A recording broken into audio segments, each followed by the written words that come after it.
राजस्थान का बारां जिला, जिसे प्रदेश की अन्नपूर्णा के रूप में भी जाना जाता है, इस बार खरीफ सीजन में रिकॉर्ड बुआई की ओर बढ़ता नजर आ रहा है। प्री मानसून की अच्छी बारिश के चलते कृषि विभाग ने जिले में खरीफ फसलों के रकबे में उल्लेखनीय वृद्धि की संभावना जताई है।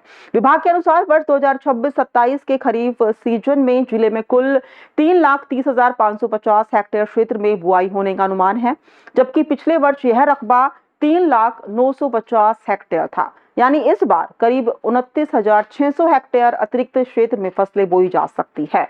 कृषि विस्तार विभाग के संयुक्त निदेशक राजेश विजय ने बताया है कि इस बार सबसे अधिक बढ़ोतरी सोयाबीन के रकबे में देखने को मिलेगी। विभाग का अनुमान है कि जिले में 1,90,000 हेक्टेयर क्षेत्र में सोयाबीन की बुआई होगी, जो पिछले वर्ष के 1,78,907 हेक्टेयर की तुलना में 21,093 हेक्टेयर अधिक है। लेकिन किसानों ने बातचीत के दौरान कहा कि सोयाबीन का बीज महंगा मिल रहा है बाजार में, ऐसे में वह लोग धान या उड़द की बुआई को ही चुनेंगे। वहीं धान का रकबा भी बढ़ने की संभावना है। इस बार किसान 40,000 हेक्टेयर क्षेत्र में धान की रोपाई करेंगे, जबकि पिछले वर्ष यह रकबा 33,837 हेक्टेयर था। यानी धान में 6,163 हेक्टेयर की वृद्धि का अनुमान है। मक्का की बुआई भी बढ़ेगी। कृषि विभाग के अनुसार इस बार जिले में 90,000 हेक्टेयर क्षेत्र में मक्का बोया जाएगा, जो पिछले साल के 87,809 हेक्टेयर से 2,191 हेक्टेयर अधिक है। इसके अलावा उड़द का रकबा भी बढ़ने की संभावना है। पिछले वर्ष 8,657 हेक्टेयर में उड़द की बुआई हुई थी, जबकि इस बार इसमें 343 हेक्टेयर की बढ़ोतरी का अनुमान लगाया गया है।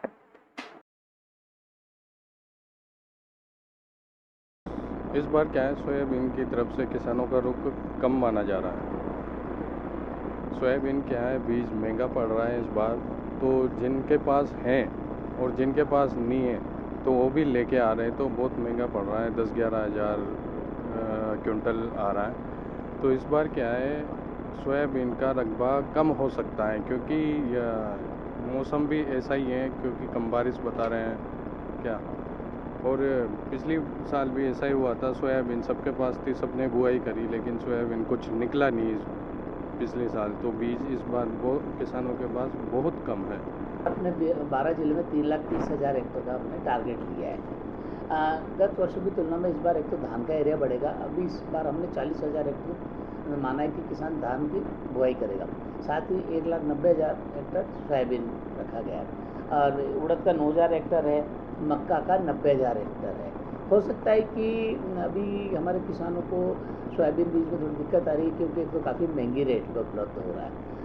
इस वजह से हो सकता है कि मक्का 90,000 से भी प्लस हो जाए और उड़द का रकबा भी बढ़ सकता है।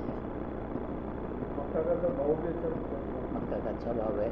और नहीं, खाद DAP की जरूरत पड़ी थी बुआई के समय, ये ज़्यादा कीटनाशक की जरूरत